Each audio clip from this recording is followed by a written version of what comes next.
So I guess we'll get started on the oral health presentation. I'm David Wahlberg from the Wisconsin State Journal in Madison, and I've been working on a series of articles about rural health care, including one I just wrote about a week or two ago about dental care. And I wanted to start off by saying the mouth is part of the body. Because I interviewed lots of people about dental care, and it seemed like everybody brought that up at least once.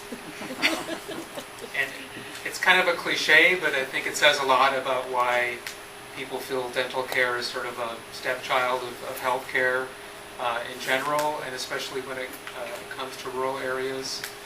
And I know I found in my own reporting that even in a state like Wisconsin, which fares pretty well compared to other states in terms of access to care, insurance, availability, coverage, things like that, we still have a big problem with dental care, and especially in rural areas. So that's probably true of wherever you are too. So we've got two really good speakers here today. We've got Emily Shortridge from the National Opinion Research Center, and she's done all sorts of research, including a recent trip to the South Pacific that I'm a little bit jealous of. And now I'm going to do a story on diabetes, so I can go there too. And she's going to give sort of an overview of some of the issues in dental care and also some of the upcoming emerging issues. And then we have Jason Wesco, who's with the Community Health Center of Southeast Kansas, which is not too far from here. And you heard a little bit this morning about federally qualified health centers, or FQHCs, and those are a big part of healthcare reform. There's a lot of money coming in to expand those, and so Jason can talk a little bit about, because he's at an FQHC, he can talk about how they handle dental care. So with no further ado, here is Emily. Well, good afternoon, and I have, again, I have a pretty steep charge here, which is to give you an overview to oral health care in 20 minutes or less, and why rural areas might or might not be exceptional in terms of oral health care. Again, I'm from the NORC at the University of Chicago, and I'm a senior research scientist there, and I'm also a researcher in our Walsh Center for Health Analysis, rural health analysis.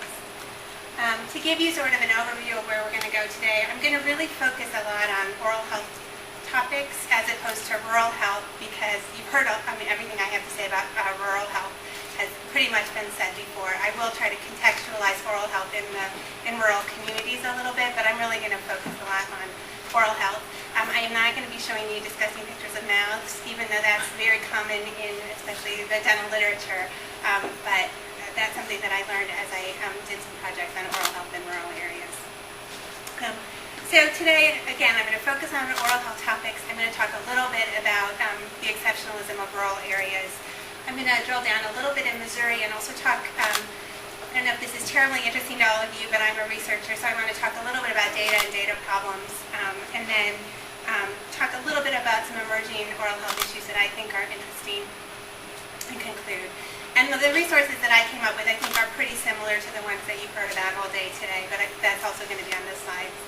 I want to start out by giving you a couple of the key take-home points. And the first thing is my conceptualization of the issues facing rural folks is this concentration of issues that we see in poor urban areas and other poor communities. And so I think that that's a thread that should weave throughout as you look at data about oral health complaints in different states and whatnot. Think about it in that sort of context. I want to bring up this issue of this artificial separation of our mouth and our oral system from the rest of our bodily systems. And we see that replicated in the separation of dental care and medical care. We see it in the places where you receive those types of care. Typically, you seldom see them in the same place. And you see it as a separation in our payment policy, which is an important and significant challenge, and something that really is not addressed in health reform.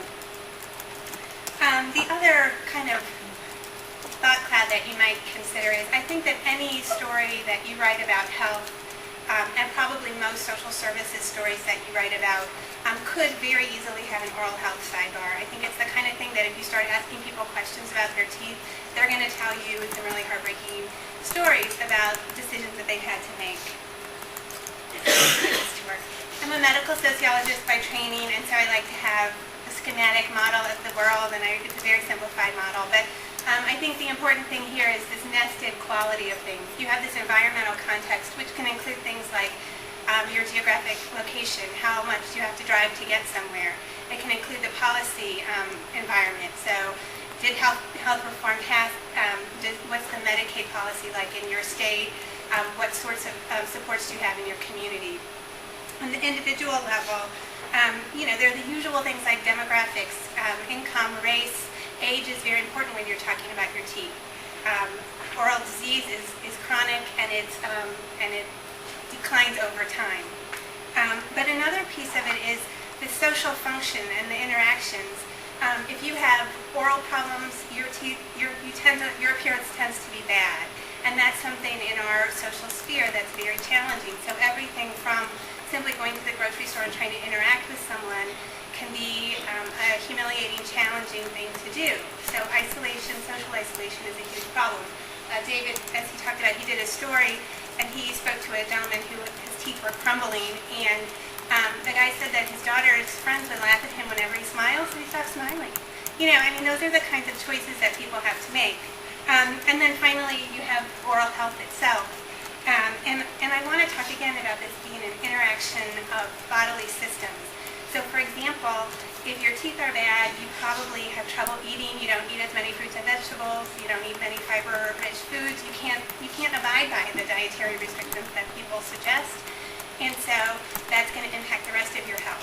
Additionally, for example, if you have diabetes, all of your bodily fluids have higher sugar levels. So it's like your teeth are swimming around in a sea of sugar. So you're going to get bad teeth if you have a number of chronic illnesses. With that here. Again, I like data, and this is from Kaiser Polls, and it's really talking about choices that people make about healthcare. And especially in my mind, this is an example of how dental care is a luxury good for a lot of people. They make different choices about dental care than they make about other health care. So this was in 2009. They did a poll and said, what kinds of things did you give up in terms of health care in order to save costs? And you have everything from, 50% of people did something to try to save money on health care. The second most common thing they said was to skip dental appointments or dental checkups or get dental care. And I just want to draw attention to the most common thing was relying on home remedies or over-the-counter drugs instead of going to a doctor. And I want to combine these themes.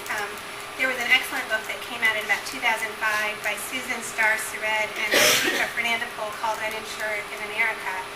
And they went around the country and they interviewed a great number of uninsured people. And this is a story about one of the women they spoke with, Loretta. The most striking aspect of her appearance is her teeth, or to be more accurate, the absence of most of her teeth. She tells us, quote, I've gotten toothache so bad, so I just literally pull my own teeth. So here's someone who is using a home remedy to deal with a medical problem. We asked her how she can face the pain of pulling out her own teeth. It actually it hurts so bad because the tooth aches, then it's a relief just to get it out of there. The hole closes up itself anyway, so it's much better.